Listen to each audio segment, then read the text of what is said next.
Welcome to Soundscape Sagas. Stories from Viking Tales by Jennie Hall. Part 1, In Norway.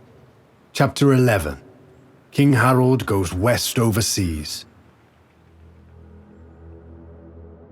Now many men hated King Harald. Many a man said, "Why should he put himself up for king of all of us? He is no better than I am. Am I not a king's son as well as he? And are not many of us king's sons? I will not kneel before him and promise to be his man. I will not pay him taxes. I will not have his earl sitting over me. The good old days have gone. This Norway has become a prison. I will go away and find some other place." So hundreds of men sailed away. Some went to France and got land and lived there. Big Rolf Goafoot and all his men sailed up the great French river and won a battle against the French king himself.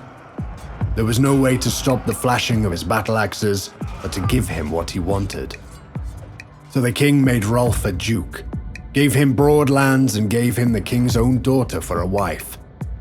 Rolf called his country Normandy, for Old Norway. He ruled it well and was a great lord, and his sons' after him were kings of England. Other Norsemen went to Ireland and England and Scotland. They drew up their boats on the riverbanks. The people ran away before them and gathered into great armies that marched back to meet the Vikings in battle. Sometimes the Norsemen lost, but more often they won, so that they got land and lived in those countries. Their houses sat in these strange lands like warriors' camps, and the Norsemen went among their new neighbors with hanging swords and spears in hand, ever ready for fight. There are many islands north of Scotland. They are called the Orkneys and the Shetlands.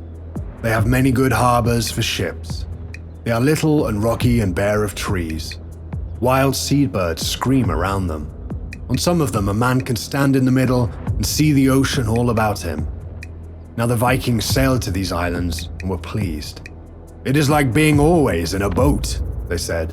"This shall be our home." So it went until all the lands round about were covered with Vikings. Norse carved and painted houses brightened the hillsides. Viking ships sailed all the seas and made harbor in every river. Norsemen's thralls plowed the soil and planted crops and herded cattle, and gold flowed into their masters' treasure chests. Norse warriors walked up and down the land, and no man dared to say them nay. These men did not forget Norway. In the summers they sailed back there and harried the coast. They took gold and grain and beautiful cloth back to their homes. In Norway they left burning houses and weeping women. Every summer King Harald had out his ships and men and hunted these Vikings. There are many little islands about Norway. They have crags and caves and deep woods. Here the Vikings hid when they saw King Harald's ships coming, but Harald ran his boat into every creek and fjord and hunted in every cave and through all the woods and among the crags. He caught many men, but most of them got away and went home laughing at Harald. Then they came back the next summer and did the same deeds over again. At last Harald said, "There is but one thing to do. I must sail to these western islands and whip these robbers in their own homes." So he went with a great number of ships.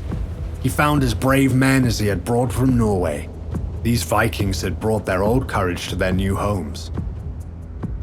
King Harald's fine ships were scarred by Viking stones and scorched by Viking fire. The shields of Harald's warriors had dents from Viking blows. Many of those men carried Viking scars all their lives, and many of King Harald's warriors walked the long, hard road to Valhalla and feasted there with some of the very Vikings that had died in King Harald's battles.